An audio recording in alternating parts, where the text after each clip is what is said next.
வணக்கம். இன்றைய முக்கிய செய்திகள். கரூர் மாவட்டத்தில் உள்ள வாக்குச்சாவடி மையத்தில் பாஜக மாநில தலைவர் அண்ணாமலை அவர்கள் தனது வாக்கை செலுத்தினார். தமிழ்நாட்டில் இதுவரை 24.37% வாக்கு பதிவாகியுள்ளதாக தகவல் வெளியாகியுள்ளது. வாக்குச்சாவடிக்குள் கைபேசி பயன்படுத்த தடை விதிக்கப்பட்டுள்ளதாக தலைமை தேர்தல் அதிகாரி சத்யபிரதா சாஹூ அவர்கள் தெரிவித்துள்ளார். மக்களவைத் தேர்தல் இன்று நடைபெற்று வரும் நிலையில் நடிகர் ரஜினிகாந்த் அவர்கள் வாக்களித்துள்ளார். தென் சென்னை தொகுதிக்கு உட்பட்ட திருவான்மையூர் வாக்குச்சாவடியில் நடிகர் அஜித் முதல் நபராக வாக்களித்து சென்றார்.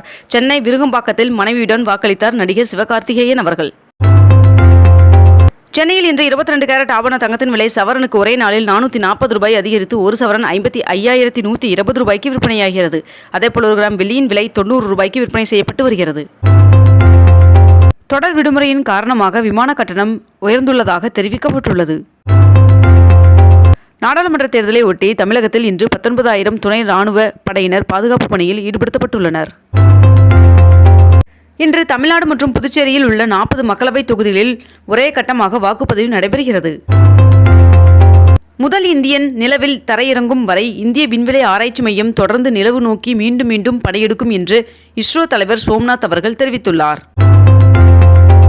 தேர்தல் ஆணையத்தின் அறிவிப்பின்படி வாக்காளர் பட்டியலில் உங்கள் பெயர் இருந்தால் அடையாளத்தை உறுதி செய்ய ஓட்டர் ஐடி மற்றும் அதற்கு மாற்றாக கீழே குறிப்பிடப்பட்டுள்ள ஆவணங்களில் ஏதேனும் ஒன்றை நீங்கள் பயன்படுத்தலாம் என்றும் தெரிவிக்கப்பட்டுள்ளது.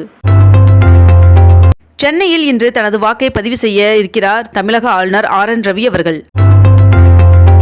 தமிழ்நாடு அரசிடம் அனுமதி பெறாமல் மதுரை எய்ம்ஸ் பணிகள் மேற்கொள்ளப்பட்டு வருவதாக தகவல் வெளியான நிலையில் அதற்கான விளக்கத்தை மதுரை எய்ம்ஸ் நிர்வாகம் வெளியிட்டுள்ளது.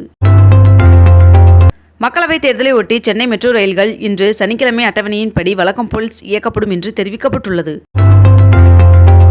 மக்களவைத் தேர்தலை முன்னிட்டு இன்று விவேகானந்தர் மண்டபத்திற்கான சுற்றுலா படகு போக்குவரத்து ரத்து செய்யப்படுவதாக தெரிவிக்கப்பட்டுள்ளது. தேர்தலை முன்னிட்டு இன்று கோயம்பேடு சந்தைக்கு விடுமுறை அறிவிக்கப்பட்டுள்ளது. துபாய் மழை வெள்ளத்தால் பாதிக்கப்பட்ட இந்திய குடிமக்களுக்கு மேற்கண்ட இந்த உதவி எண்கள் அறிவிக்கப்பட்டுள்ளது. திருநெல்வேலி தொகுதி பாஜக வேட்பாளர் நயினார் நாகேந்திரன் அவர்கள் உதவியாளர்களிடம் 4 கோடி ரூபாய் பறிமுதல் செய்யப்பட்டது குறித்து புகார் மீது உரிய நடவடிக்கை எடுக்க வேண்டும் என்று தேர்தல் ஆணையத்திற்கு சென்னை உயர்நீதிமன்றம் உத்தரவு பிறப்பித்துள்ளது. மக்களவைத் தேர்தலில் ஓட்டு போடுவதற்காக நடிகர் விஜய் அவர்கள் படப்பிடிப்பில் இருந்து சென்னை வந்தடைந்தார். மக்களவைத் தேர்தலை முன்னிட்டு வண்டலூர் உயிரியல் பூங்காவிற்கு இன்று விடுமுறை அறிவிக்கப்பட்டுள்ளது. இன்று மக்களவைத் தேர்தலுக்கான வாக்குப்பதிவு முன்னிட்டு கோவை, ஈரோடு, ஊட்டி, திருப்பூர் ஆகிய மண்டல நகர பேருந்துகளில் 60 வயதிற்கு மேற்பட்டோர் மற்றும் மாற்றுத்திறனாளிகள் இலவசமாக பயணம் செய்யலாம் என்று தெரிவிக்கப்பட்டுள்ளது. வாக்குப்பதிவு நாளான இன்று ஊதியத்துடன் கூடிய விடுமுறை மறுக்கப்பட்டால் புகார் தெரிவிக்கலாம் என்று தெரிவிக்கப்பட்டுள்ளது. மக்களவைத் தேர்தலில் வாக்களிக்க முதியோர்கள் மற்றும் மாற்றுத்திறனாளிகளை வீட்டிலிருந்தே அழைத்து செல்ல ஏற்பாடு செய்யப்பட்டுள்ளது.